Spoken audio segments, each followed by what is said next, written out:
It's the Full Court Press with Eric Frandsen and Jason Walker. Welcome back to the to the show that we're doing right now.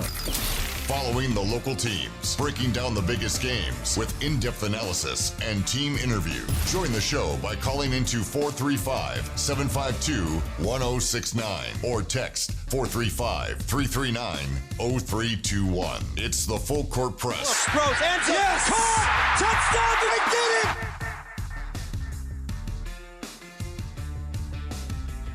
Good afternoon, everybody. Welcome on in. It's another edition of the Full Court Press.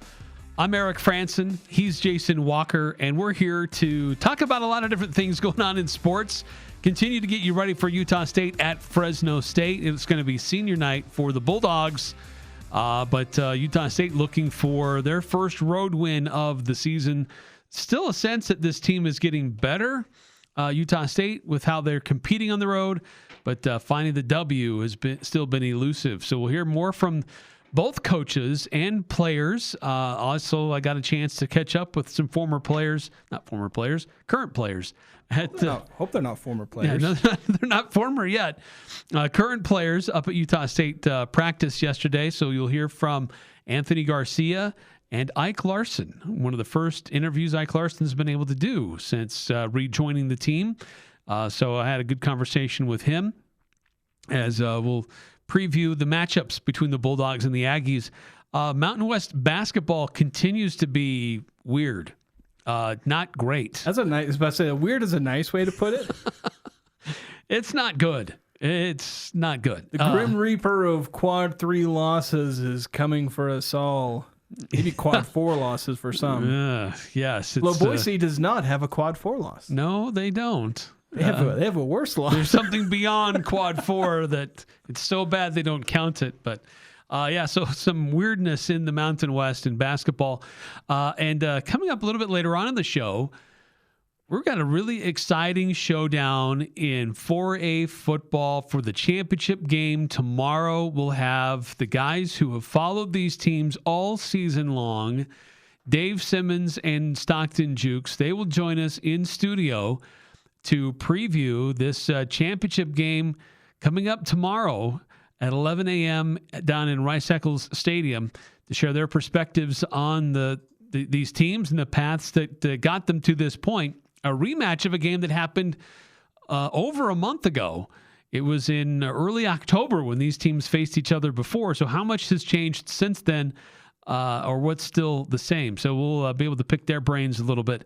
And Jason, we've got high school hoops starting tonight. Yeah, it snuck up on me, but I was filling out my spot sheet and all that. Is Logan High School going to play tonight? I'm going to have to leave Eric for part of today's show just to be ready for that.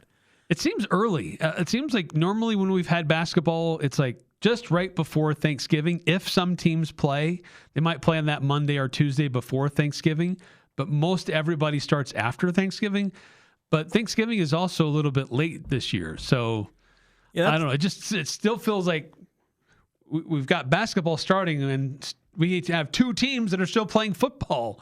So it just seems like a weird overlap. Usually one sport concludes definitively before the other one begins. Yeah, there's usually not this year. Yeah, there's usually been about a week between, so it's not much, but like at least we get like a week. But no, we're on to basketball season as it begins. So yeah, Logan tonight, Bear River Friday, I believe. And I think Logan and Mountain Crest on either Friday or Saturday. Yeah, Friday. Friday. So you've got a few games going this week. It'll be weird. We've got a few games like this week and next, or this week, and then there's a gap. Then there's a few games. Then like most everyone's taking this big break for Christmas. And then we get going once we hit July and things really start ramping up in January? January, yeah. You said July. Did I say July? Yeah. Whatever. Well, we knew you meant January. We'll talk about things happening in July of 2027. Yes, that is also on the docket. That's for later in the show. But so a wide variety of topics on the show today. And of course, if you want to weigh in on any of those or steer us in a different direction, as is prone to happen, we invite you to participate in the Young Power Sports of Logan text line 435-339-0321. But Jason, let's continue the discussion that we started yesterday about Utah State and Fresno State. Two teams that are good in some areas, struggling in others. As we continue to look at the data, this Fresno State team is very good with their defense. I watched a little bit more film, some of their games more recently with the after their change in quarterback, and they run the ball a lot. But it's not one particular guy who's always doing it. That's what makes them so dynamic, is that they've got a speedy back, they've got a power back, they've got a guy that's something in the middle, something in between. The quarterback can run it from time to time. So this is a Fresno State team that is predicated on establishing a running game. And Coach Matt Entz talked a little bit about kind of this is a lot of a return to some smash mouth traditional football. And he's like kind of shares some of the reasons why they're doing it this way and how they're having so much success running this style of football, something that a lot of teams have gone away from, but maybe starting to come back a little bit. Well, I think controlling the line of scrimmage, trying to eliminate maybe a possession or two with the new clock rules by being able to run the football. Maybe you can prevent your opponent from having the ball an extra possession each half. So ball control. I know I think college football is getting back to it right now. I mean, if you watch the game and you're really a fan of it, I think you see more and more teams in 12 personnel. They're realizing, and it's not a secret, but big athletic bodies and tight ends and fullbacks and H-backs can create mismatches. How do you match them up? Do you match up with a tight end? Do you match up with a DB? It's not really it's not necessarily a fair matchup. And so that's what we're trying to do. We're trying to create leverage issues. We're trying to create spatial issues with what we do offensively. We're making people have to play good defense. Yeah, what's interesting is, yes, they do play smash mouth football, but they don't necessarily have a ton of rushing yards on the year. Like their rushing offense, Utah State has a better running offense. Utah State puts up more yards on the ground. In conference play, Utah State's averaging about 158 yards in running it in rushing yards, whereas Fresno State's averaging 132. But here's the thing: they don't have a team that has on average, 100-yard rusher. It's rare that they have a receiver that eclipses 100 yards. In fact, I don't think they've had a receiver eclipse 100 yards all year. They had one running back do it once. But this is a team that has a lot of different guys do different things and chip away at it. So it's not one main back who they rely on. And Bronson Olevao earlier this week really emphasized that for Utah State, this is what they're trying to do. Their approach this week is to focus on taking away, if they can, or at least limiting that Fresno State running attack. And now it shifts from the back end.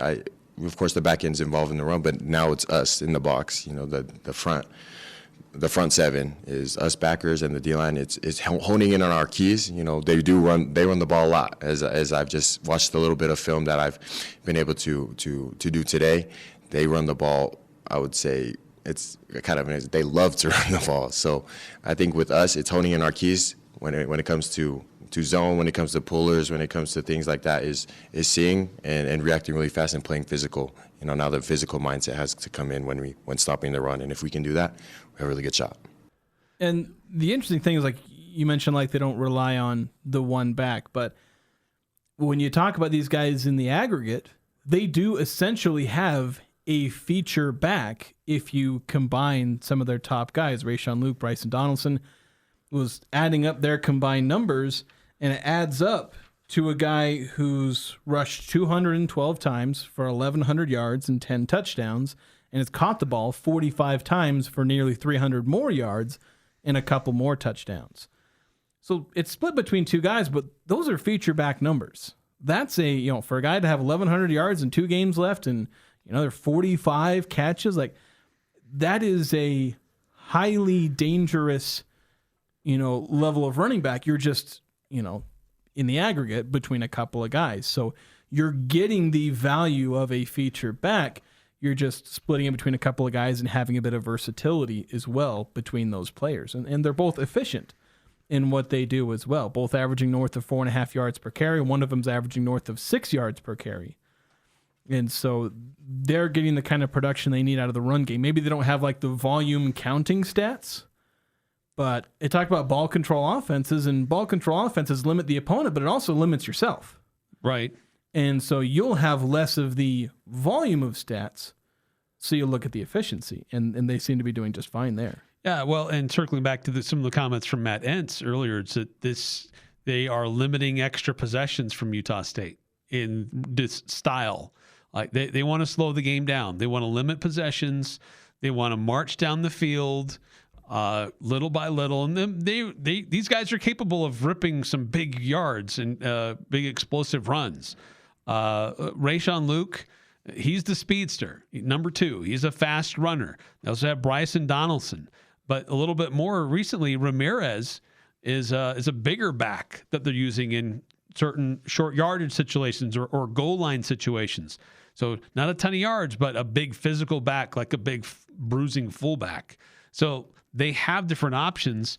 And circling back to Bronson Olevao, like if Utah State can make them one-dimensional and limit that running attack, Fresno State will suffer because their quarterback's not that dynamic. If we can get them to pass the ball, then we can win.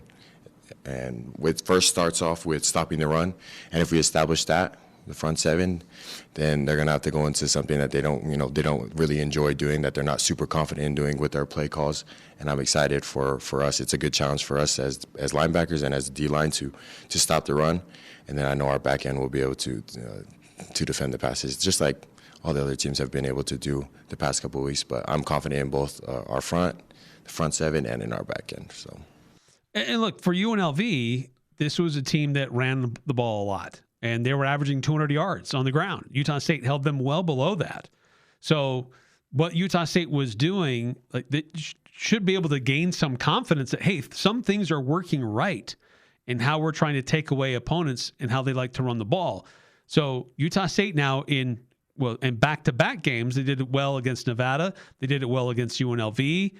Can they continue to build on that and take it away from Fresno, who probably does rely on that more than either of those other two teams? Well, I think it's similar to Nevada, where Nevada, like once Utah State was taking away the run, they had no idea what to do. They were cycling through 3 different quarterbacks, praying that one of them could throw the ball 5 yards down the field and not have it be 8 yards wide of the receiver, or end up in the hands of one of the Aggies players. So, like, it can be similar to Nevada, where Utah State just had that success where, and you mentioned the success the Aggies have had, 2 straight games holding opponents under their rushing average. Nevada averaging 4.2 yards per carry, 143 yards a game. The Aggies held them to 120 total yards and 3.6 per carry. And similar with UNLV, 200 yards per game, 5.6 per carry. The Aggies hold them to $146 and 4.6 yards per carry. So they've had back-to-back games with success limiting the strength of the opposing offense. And with UNLV, they did it while simultaneously slowing down a really good passing. Like, UNLV's way more balanced, and they didn't have to sell out against the run and then give up a ton of stuff against the pass. They were able to slow down the run and the pass. And with Nevada, they didn't exactly have a good pass game, but Fresno's going to be similar in that respect, where they could really struggle. If you make them one-dimensional toward the pass, that's not where they're comfortable, and it would take an outsized performance from their quarterback, which has happened before. It would be unfortunate, but what are you going to do? You got to plan based on what you see on film. It would take a very surprising performance from their quarterback to, be one-dimensional in that regard and still be able to produce a ton of points. So I think this can be similar to how they attacked Nevada. Obviously, it's not going to be exactly the same. Even if teams run the ball, there's differences between maybe how they go about that. Just look at Nevada and UNLV. But I think it can be similar in that if you made UNLV one-dimensional, they could throw the ball on you. Right. They could do a lot of damage. It's still dangerous. Yeah, Calandria could get some yards on the ground to generate running yards that way, even out of a scramble situation. Nevada couldn't do that, and I'm not sure Fresno State can either if you make them one-dimensional toward the pass. More from Matt Entz talking about the growth that has been happening in his running back room. We've mentioned 3 main guys, but there's also the senior Jonathan Arsenault, who had a big game the other day. And so you might see him carry the rock because he's a senior, and it's going to be senior night for the Bulldogs. But here's some of the comments from Coach Matt Entz about his running back room and kind of their growth this season and the impact that they've had for the Bulldogs so far. Selfless is probably the number one thing. They're if you brought them in here, they'd all be they're tremendous fans of each other. And when one has success, they all get excited. And I think that is a compliment and a reflection on Coach Pryor. He has an unbelievable relationship with all of those individuals in that room. I think those guys genuinely understand that you got to be great without the ball. You look at what Brandon's done for us as a blocker. Again, on Saturday, we had that perimeter run over on their sideline, and I think he was blocking a kid for 10 yards, escorting him down the field. That's to me, that's servant leadership. That's being selfless. Whatever I got to do to help this team win games, and I think those guys are great, examples of what we want to have here. Guys that just play unbelievably hard for the guy next to them. Yeah, it's they don't have game to game. They don't have one running back who picks up a ton of yards and is a 100-yard rusher, but they use a lot of different guys and they use them in different ways, and they've been pretty effective at it. They're not the best running team in the conference, but it's how they continue to chip away at you. In fact, on the text line 9315, making a good point. With Fresno, I think like Blake used to think, 3 running backs that just keep chopping wood until they run you down in the fourth quarter. Then they gash you for a lot of yards because you can't keep up. Yeah, I mean, you look at the use of 3 different backs, like you just think, okay, you don't have the one guy that goes for a ton of yards, but you can have a bunch of guys in the aggregate, get you a lot. You look at their Fresno's game against Wyoming. They had 216 rushing yards. That's a pretty solid game rushing. So you think one guy has like 140 and everyone else has something? No, they had one guy get 92, so Rayshon Luke nearly had reached that century mark. But Bryson Donaldson goes for 45, and Arsenault goes for 70. Add that up, and that's most of the, I think it's just shy of 200 yards because a few other guys get like 9 or 8 yards. But like that, in 16 carries, 13 carries, 4 carries for those 3 guys. Add it all up, and again, it equals a feature back rushing 28 times for like 200 yards. Yeah. Or in this case, it's like 30 something times. So it's like that, but you're splitting in between a bunch of guys. So you don't tire out one guy from having to run the ball 30 times, but you're getting that production either way. And Arsenault obviously broke off a big run. He only, he had a 58-yard run in the fourth quarter. Talk about wearing guys down. You break one for 40 yards, and that ended up turning a 10-3 game into a 17-13. Really widened the gap there between Fresno State and Wyoming. So it paid dividends, wearing down that defense with 3 different guys. Then one of them, pick any of them, breaks the big run and ended up being a back-breaking touchdown in that game. Yeah. Got to take a quick time out here on the Full Court Press. We'll hear more from coaches and players. I got a chance to visit with some of our own Utah State football players yesterday after practice. Anthony Garcia and Ike Larsen. We'll hear from them, their thoughts about preparing for Fresno State and seeing some former Aggies on the other sideline wearing a different jersey. We'll have some comments on that from both the coaches and the players coming up next here on the Full Court Press. And, of course, if you want to weigh in, you're always welcome to on the Young Power Sports of Logan text line, 435-339-0321. This is Catherine Buse with Cache Valley Bank, and we understand that concerns about fraud can weigh heavily on you. Your peace of mind is important to us. That's why we're committed to looking out for you and your family. Our team keeps a vigilant eye on your account. If you ever have concerns or need support, we're just a call or visit away. Whether you need advice or just someone to talk to, our friendly staff is ready to help. We're more than just a bank. We're your neighbors, and we care about your security. Visit your local branch today. Cache Valley Bank, member FDIC. Hi, it's Emily with Serenoni, and our holiday season is here with some of the best prices of the year. Wrap your family in comfort this holiday with our best-selling comfies, minky and lush blankets, and new holiday prints that make every home feel merry and bright. Perfect for gifting, perfect for snuggling, and perfect for every cozy moment this season. Shop online at Serenoni.com, visit our store on 10th West next to iFit, or find us at Locals by Old Navy. Give the gift of comfort, give a Serenoni. Old McDarrell has a farm, an appliance farm. With down-home country prices and big city selection. E-I-E-I-O. When you're looking for a friendly spot to drive a little and save a lot, hey, Old McDarrell has a farm, an appliance farm. Darrell's Appliance. Low overhead, but lots of country charm. See Darrell's Appliance in beautiful downtown Benson. Hi, this is Chad Norton at The Lawn Doctor. Just over a year ago, we lost a great man who happened to be my dad, who was an integral part of our business and worked for us for 8+ years. Stan had a passion for taking care of the hungry and those in need. So as we get ready for this holiday season, in his honor, we have started a campaign called Give a Can for Stan to benefit the local food pantry. Here are the ways you can donate. If you're a Lawn Doctor customer, we'll pick it up on your final service. Or if you see a Lawn Doctor van, please feel free to hand it to the technician. You can also drop it off at our offices here in Logan. Or go to the website giveacanforstan.org. Thanks for participating in Give a Can for Stan. Interviews, analysis, and a little bit of fun mixed in. The Full Court Press on Sports Talk Radio, 106.9 FM, 1390 AM. The Fan.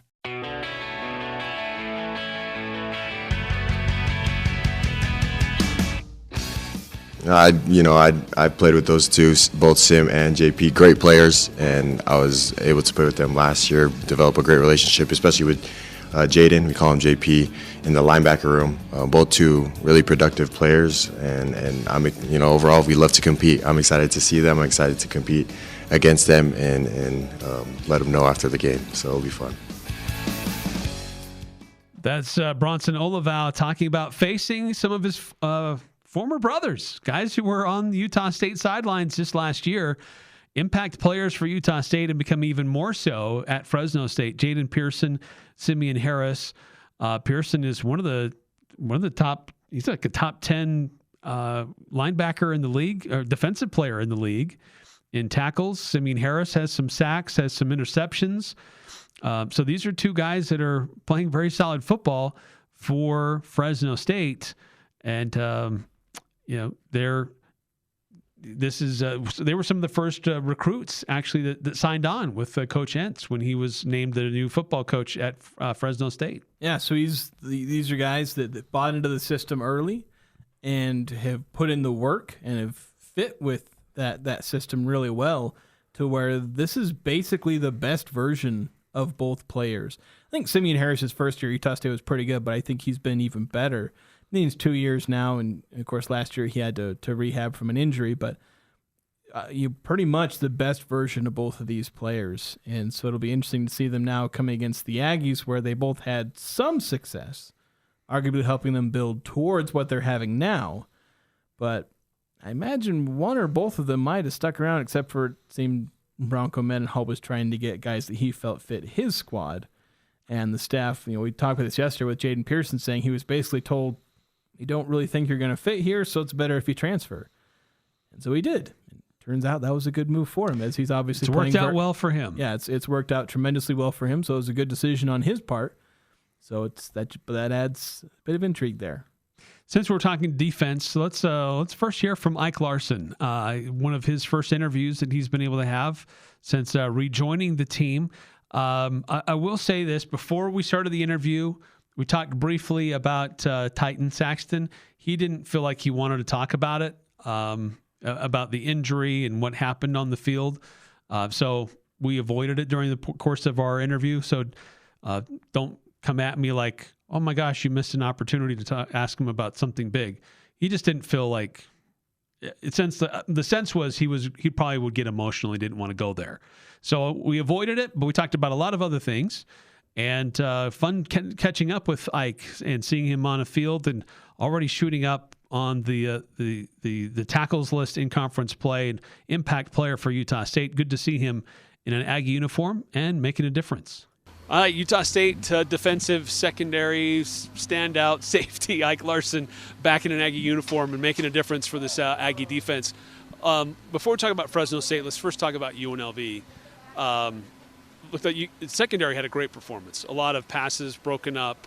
The team had an interception. I mean, you guys were flying all over the field. You almost had a chance for an INT, so close. But just talk about the progression of the Utah State secondary and just how this defense seems to be improving overall. Yeah, obviously came back a couple weeks ago. It's been great. And honestly, just going into these last couple weeks of the games, some haven't turned out the way we wanted, but I feel like the biggest thing is the way we practiced the last couple weeks. Like, the defense has really took that next step into, kind of becoming a great defense. We still have a long way to go, but at least we're taking that step. And I feel like, the way we practiced all week definitely reflected, the game, which, we had a great game. And, there are some plays that were out there we should have made and we missed and, some miscommunications. But at the end of the day, I feel like everybody rallied together, very well on the defensive side of the ball. And, we just try to go out there and give the best game that we could. How's the team, with the mood of the team after that loss? It's a heartbreaker. I mean, you guys had chances to win it, multiple chances to win it, and just couldn't quite get it done. I know that's hard to overcome, but how's the team feeling after that and turning your focus to Fresno State now? Yeah, it's kind of weird because you go into that denial phase where you're like, no, I swear we won, and you think you won, you wake up thinking you won, but the way we bounce back and are able to kind of not necessarily move on, but learn from our mistakes in that game, and then we're going to apply them to this week and next week and, whatever weeks are to come after that. It's great. Everybody's on the same page. Everybody's locked in. Everybody wants to do it, not just for themselves, for, the team, the coaches, everybody in this building. So I feel like, the comeback and I guess the rally around each other has been, nothing but great. So, because it's been kind of one of the storylines of the season is difficult getting a win on the road, but man, you guys sure showed promise. So, I mean, what's the mentality this week? Do things change, or is it build upon what you guys were starting to do last week? Exactly, build upon it. Starts with great practices, physical practices. Not very many teams in the country are still going to go pads, Tuesday and Wednesdays, and really hit out there and be really physical. So that's what we're going to continue to do. Build off last week. We got to learn from our mistakes, like I said. And just act like it's a home game. Go there, act like it's a home game, and come out firing, and play the best we can, and just look up at the end of the score or at the end of the game and see what the score is. So. We know you missed some time at the start of the season, but since you've come back, you've inserted yourself into that defense and been a playmaker and continuing to build as the season goes on. How much of a challenge was that for you to kind of get caught up to speed? But now you're a playmaker. You're in there mixing it up just like anybody else. Yeah. Those 7 weeks I was gone, it was rough.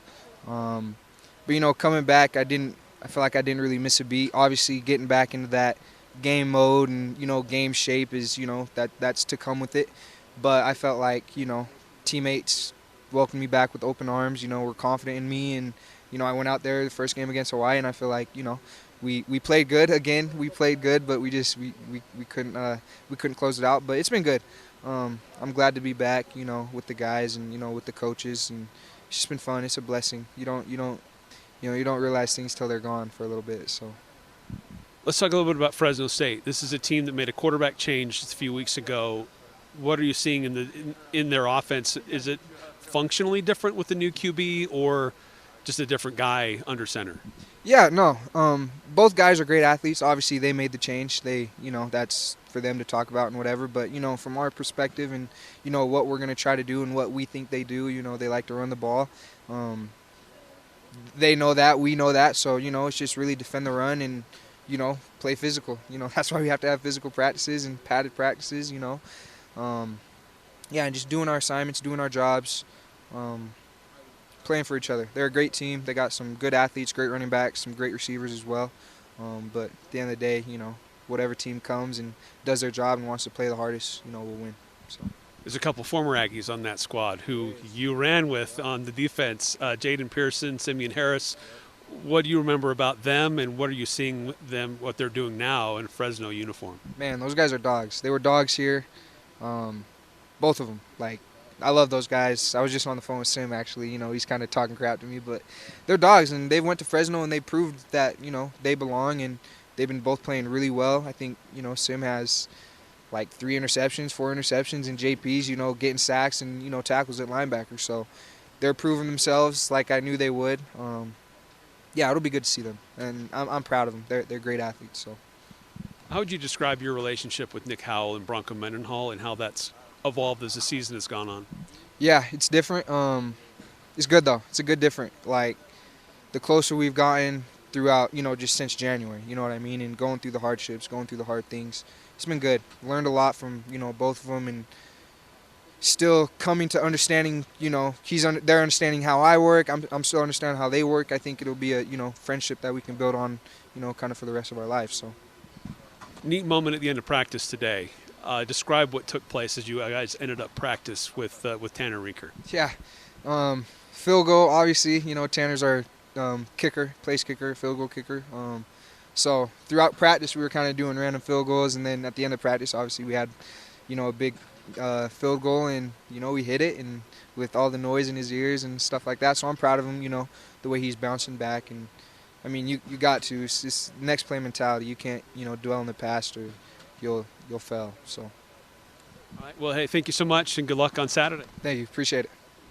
So there he is. It's Ike Larsen, and yeah, the end of practice. You know, we don't really get to be too much on the field, but we were on the side, and we can. Well, I mean, you like snuck in to watch the entire practice, didn't you? I mean, that is my practice. That's my modus operandi. But we're kind of on the side, on the northeast of the stadium, and so we can kind of see some things that are going on in practice. And suddenly we hear like the volume level of all the players like going up, and I look to see what's going on, and all the players, all of them are like coming together in this mass group, and like, what is going on? And clearly, like, there's players lining up to do something, but there's all these other players around them. They're making noise. Guys have water bottles. They're spraying water up in the air. And I'm like, oh, that's Tanner Rinker. He's going to try a field goal. And they are trying to be as noisy and as obnoxious as they can be. And he nailed it. And so it was, you know, great to see that the team is trying to do some things to show their support with him, but also like, hey, you know what? You're going to have more strenuous situations and crazy things going on that over the course of this season potentially. So let's get dialed in and let's get past it and move forward. Yeah, this is a guy who needs a rebound and confidence, and you got to build it somehow. You don't magically just get it back. So hopefully we'll see some good things from him, and be nice to get a chance of redemption with the clutch kick for him, whether it be against Fresno or Boise, or if they manage to get to a bowl game, we'll see. They might need him to hit a clutch kick just to get to a bowl game. So absolutely. We'll see what he's got in store. So besides Ike, I got a chance to catch up with Anthony Garcia. I spoke with him earlier in the season. It's fun to catch up with him again here late in the season.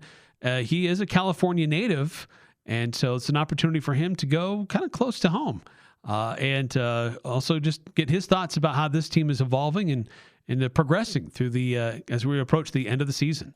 Utah State offensive utility man, Anthony Garcia. He does it all. First, let me ask you a little bit about getting a chance to go back to California. You're a native of Sacramento. You get to go to Fresno State, a little bit down the road, but still a chance to get close to home. What's that mean to you, and a chance to get some family and friends maybe to come see you in person? Yeah, I mean, it means a lot. It's only about a 2.5 to 3 hour drive from home, so I'll definitely have a lot of family at the game. I'm already having family members text me, like, just saying good luck and saying they're going to be there. But to be honest, all that for me is kind of just a distraction. I'm focused on trying to win our first road game of the year. We were close last week and we fell short, so just trying to make sure we finish this one off and leave no doubt. Yeah, so let's go talk about that UNLV game. You guys, gosh, you gave yourselves lots of different chances, a lot of opportunities. It was a heartbreaking loss. How does a team kind of bounce back from that? What's been the energy and the mood of the team since that loss? Yeah, I mean, the energy's honestly been good. The good thing about this program is Bronco's big on, he lets us have those Sundays off, and I think it's a good time to reflect and rest. And you can watch film on yourself, and then we come up Monday and we go over the film, and there's just a lot on the tape. It's not just the last play of the game, or it's not just one play that was the deciding factor of the game. There's so much we left on the table, and we know that. But we're so deliberate in this program. Tuesday we haven't looked at any UNLV film. We've moved on. We're ready for this week, and we're trying to win this game versus Fresno. So the energy's been good, and we're ready to move forward. As you mentioned, you're still trying to find your first road win, but last week showed a lot of promise for kind of the direction and improvement this team's making offensively and defensively. So what was done differently, and what can kind of you take from that to help get ready for this Fresno State game, where another chance to get a win on the road? Yeah, I mean, it's honestly really encouraging, and Bronco talked about it in our team meeting this morning, but we all feel like we won that game, and obviously you can say like the score didn't result that, but we all saw a lot of positive things in that game and a lot of things that are simply fixable, and so that's really been encouraging for us, and it's really uplifting, because you would think after a loss like that everybody would be down and it's like, oh, this and that, but no, I feel like we're honestly like even that much more hungry to finish off this next game and get our first road win of the year. You said you're starting to focus on Fresno now. What are some of the things you see in them? They seem to be a pretty stout defensive team. What have you seen early on in the Bulldogs? A lot of cover 3, a lot of middle field close. We know that. So, like, as a receiver, we're going over the coverages. We know they have solid interior, solid linebackers. We have a couple players who came to Fresno that were here last year. I don't know them personally, but I know a lot of the guys on the team know them. So we know what we're up against, and we're preparing. We're not going to change anything about this our offense. We're gonna keep running the ball, keep throwing the ball, keep making plays, stay explosive, and do what we do. What's been your relation like as it's kind of developed over the course of the season with Kevin McGivern and with Bronco Mendenhall? Say that one more time. Sorry. Your relationship with Bronco Mendenhall and Kevin McGivern, and how that's maybe changed or evolved over the course of the season. Yeah, I mean, it's been awesome. I think I've honestly gained more and more trust from them throughout the year as a leader, in really whatever position you want to call me. So, I mean, just a lot more trust built just from the time we've had and the experiences we've gone through. So that's been awesome to see, and just know that they trusted me, and know that they want to get the ball in my hands. So that's been good. Well, Anthony, best of luck on Saturday, and good luck heading home. Thank you. At least close to home. Yeah, for sure. Thank you. Anthony Garcia, what a great asset for Utah State offensively to have him. He's had a great season as a wide receiver, as a gadget quarterback, running the ball at times, and fun to see him with an opportunity to go closer to home. About 2 hours from his hometown where he grew up. He's going to have some family and friends in attendance, and hopefully that's not too distracting. But, yeah, excited to see him. If he can have another big game for Utah State, then that bodes well for the Aggies at Fresno. You know, it's nice to see him having a bit more production as a receiver. Like, that's where he's listed at, and it felt like the Aggies only had 2 guys that were really producing anything as a receiver. I mean, he had 3 receptions in his first game, and then he had 4 total receptions over the next, 5 games. And then he has 3 for 121 against San Jose. Obviously, a big game for him. It was also his first receiving touchdown. He didn't have any catches against New Mexico, but then each of the last 2 games, he's, over the last 2 games combined, he's had 6 receptions for 84 yards and a touchdown. So, and he's added a handful of rushes as well. So he's upping his production as a receiver, which, again, you combine that with his ability to sometimes throw, and obviously they bring him to 1 or 2 rushes a game. Like, those are things that make him dangerous, and especially as an explosive guy. That's the biggest thing for him, is being able to be an explosive play generator as a receiver, but also as the gadget guy, the trick play guy. And I feel like we're getting closer and closer to them setting up a really big trick play that's going to go for big yards. Could be against Fresno, could be against Boise. They're coming to the point where they got nothing left to lose, so they're not going to hide anything in their playbook. It's just going to be, does the situation present itself, and does what they see on film set up what they're looking for with some of the plays they still got in their back pocket with Anthony Garcia making something happen. Yes, so excited to hear from them. If you got any comments or questions after hearing from the players, love to hear from you. 435-339-0321. Quick timeout. We'll be right back here on the Full Court Press. Advanced Heating and Air Conditioning and Advanced Fireplace and Stove want to help local families this year with a food drive. Drop your canned foods off at the Advanced Fireplace and Stove showroom across from DI or hand them to one of their technicians when they come to your home for a repair. The Advanced team will match all contributions and offer the first month free when joining the Advanced Comfort Club. Find out more at advancedheating-ac.com. Donate to the Advanced Canned Food Drive for local families. It's that first kiss, that moment in time. This is Jarek from Jarek's Fine Jewelry. Everyone knows us as an engagement ring store, but not everyone knows about everything else we do. Custom design, our in-house laser jewelry repair. We offer fashion jewelry, charm bracelets, necklaces, earrings, birthstone jewelry, watches. We love people to just look and make a wish list. Stop in and say hi. Jarek's Fine Jewelry. Make it special, make it Jarek's.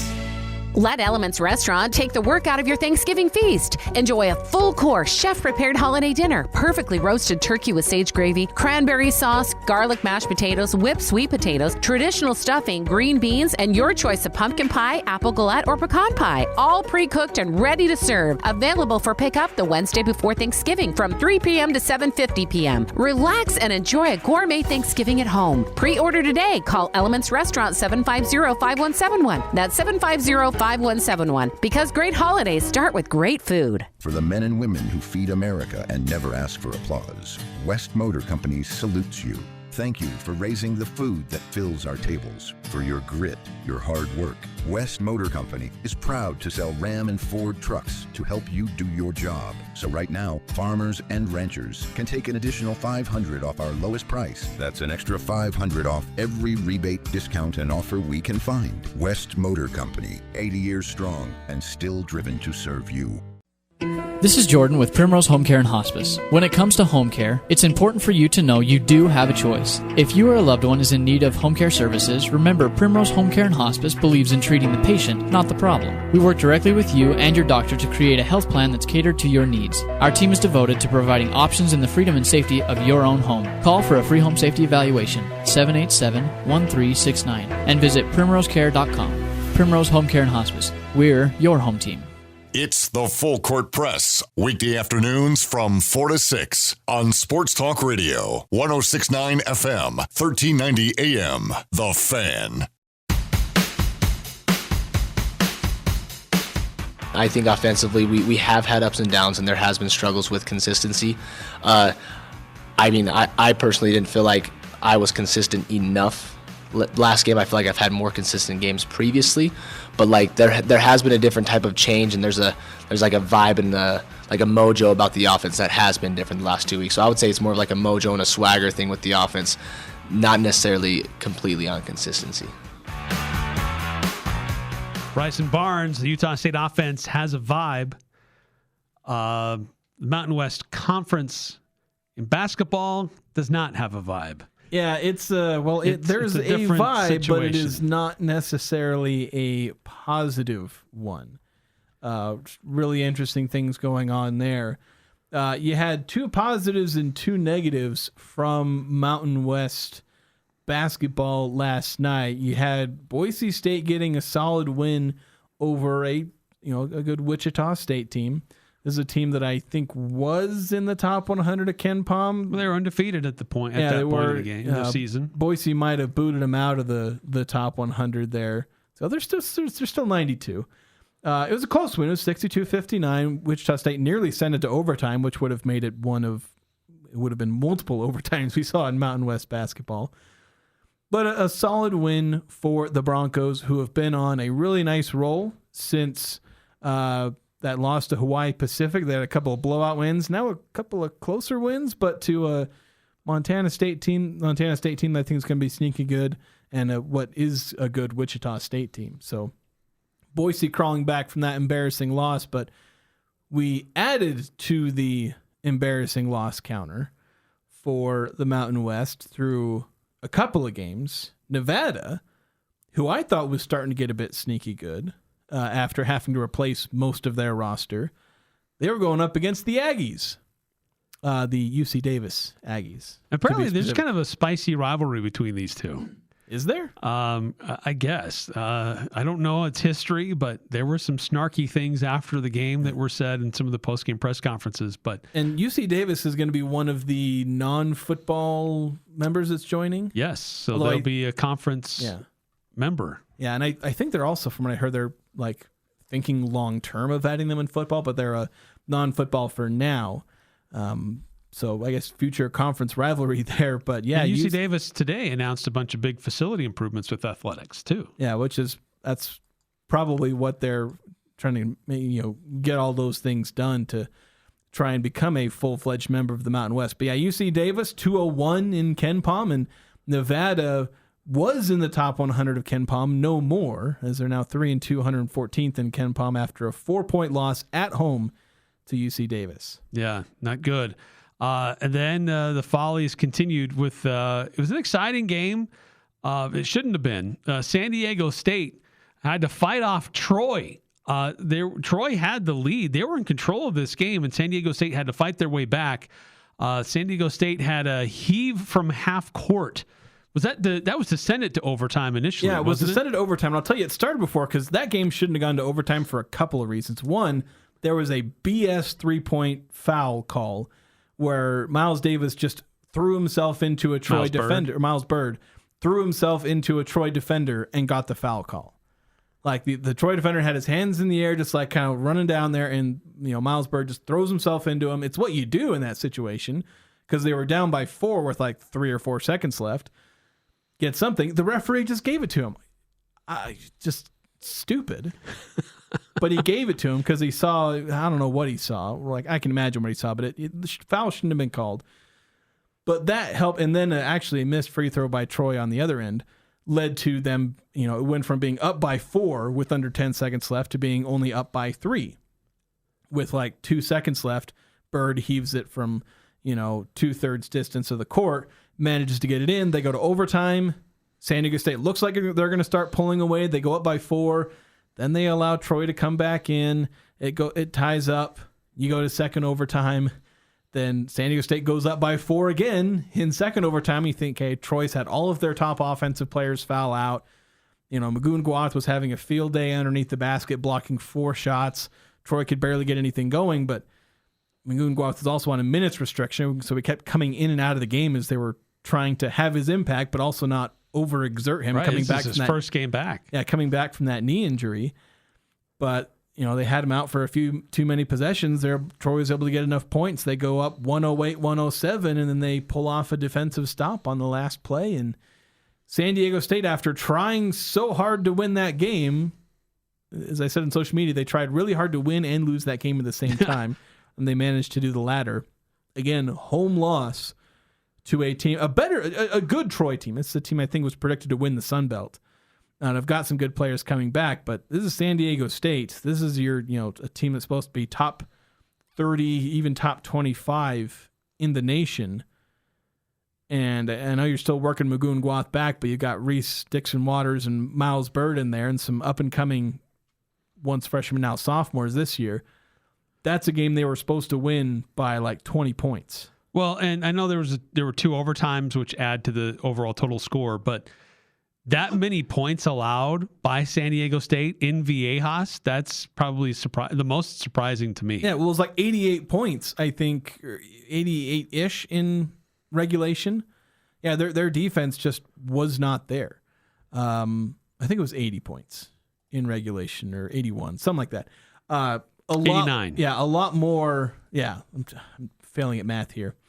Because Troy had 19 points in overtime. So, but yeah, like that was way more points than they should have given up. And Troy didn't score for the last 3 minutes of regulation. I think they scored 2 points in the last 3 or 4 minutes of regulation.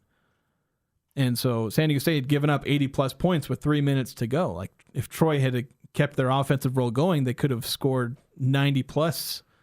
They could have scored almost 100 in regulation. But San Diego State's defense was not as on par as it was. I don't want to read too much into one game, but At the very least, it wasn't a great showing for the Aztecs. No, but the one other game last night. Fresno State did beat Stephen F. Austin, but it was close, 80-78. But Fresno State doing a little better this season so far after their disaster of a season last year. Got to take a quick time out here in the Full Court Press. When we come back, Jason alluded to this earlier. Pac-12, Mountain West. We're finally going to get some resolution between the two of them. As long as you can wait until July of 2027. We'll discuss that next on the Full Court Press. The patio is open. The chips are endless. Drinks on tap. You know it's got to be Cafe Sabor, Cache Valley's best Mexican restaurant, gold winner in the Best of Northern Utah contest. Experience Locals Day every Thursday with a huge burrito, endless chips and soda, only $7.95. That's a complete lunch for just $7.95. Finding any lunch under $10 is nearly impossible. Every Thursday, drinks, chips, and massive burrito, just $7.95. The patio, the sun, the fun at Cafe Sabor in the historic train station on 6th Weston Center in Logan. Addiction is the one thing that everybody knows about, but not many people talk about. If you're finding yourself in a situation where you're struggling with personal addiction, or maybe you love someone who's struggling with addiction right now, our friends at Renaissance Ranch have a place where you can go for healing. And they focus on more than just the addiction. They help your family heal too. Addiction doesn't just impact one person, it impacts everybody it touches. Learn more at renaissanceranch.net. Also, you can visit their location right here in Logan. 'Tis the season, and if you're getting engaged, bring that special someone to S.E. Needham Jewelers. You'll love our extensive selection of beautiful engagement rings. Also, you'll select a diamond from Utah's largest selection of loose diamonds. You'll find a unique ring at an affordable price with diamonds direct from Antwerp, Belgium at internet pricing. It just doesn't get better. And you may also take advantage of our 12-month interest-free financing. Open Monday through Saturday, 10 to 7, where Utah gets engaged. S.E. Needham Jewelers, middle of the block, at the sign of the clock. When the snow starts flying, be sure your tires are ready. At Express Tire, they work with all vehicles and all tire sizes with safety and comfort a priority. As a Point S Tire team member, you're backed by a nationwide warranty that includes roadside protection. No appointment needed. Just stop in and they'll get your tires winter ready. 3200 North Main. Express Tire. Tires for less. Express Auto, where tires and service come together.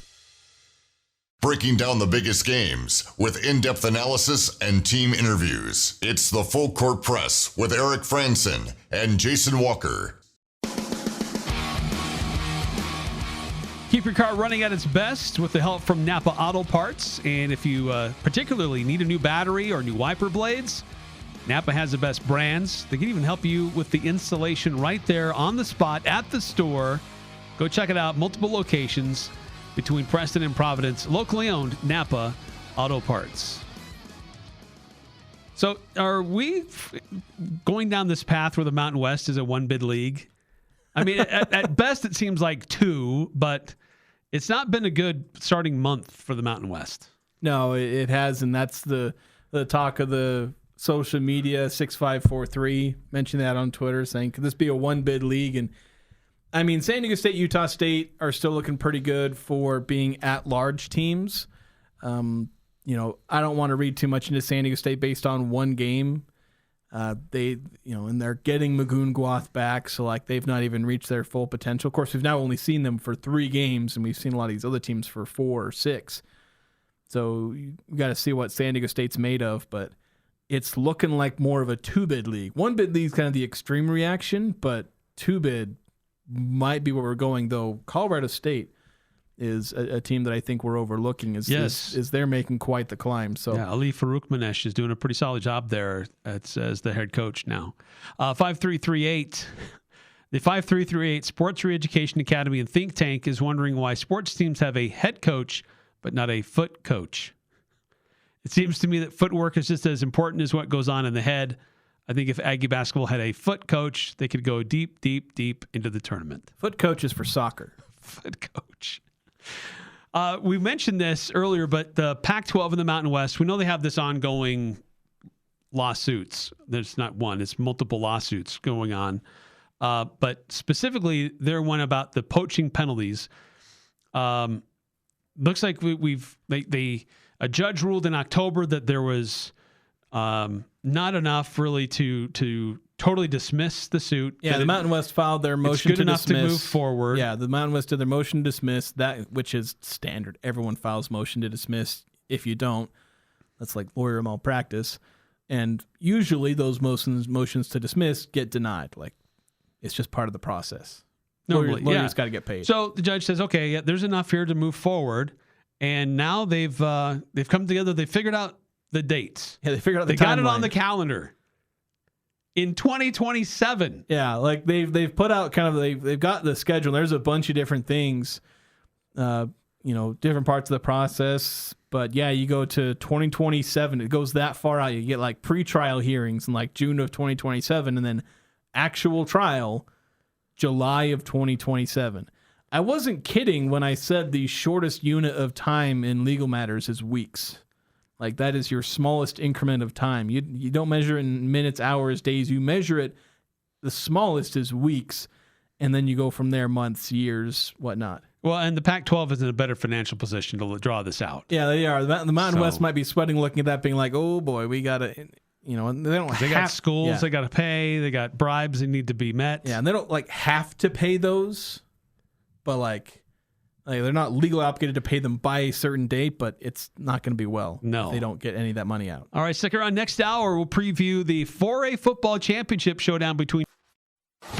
I'm Dan Patrick, and this is Above the Noise. Virginia Tech has a proud football history, but in recent years, that edge has dulled. The Hokies haven't just slipped, they've faded from national conversations, drifting from the days when they were a force in the sport. That's why, with the newest marriage with former Penn State head coach James Franklin in town, feels like a perfect fit. Both coach and program have something to prove. 6 double-digit win seasons in the Big Ten, countless big stage moments, and a reputation for building a stable, sustainable winning culture. Now he gets a program with potential in a weakened ACC. Virginia Tech gets exactly what it's been missing. A leader who knows how to win, how to recruit, how to compete. 2 entities in need of a fresh start have found one another. And together they might drag the Hokies back into national relevance and remind the rest of the conference that Blacksburg can still be a destination where seasons don't go to die. I'm Dan Patrick, and this is Above the Noise.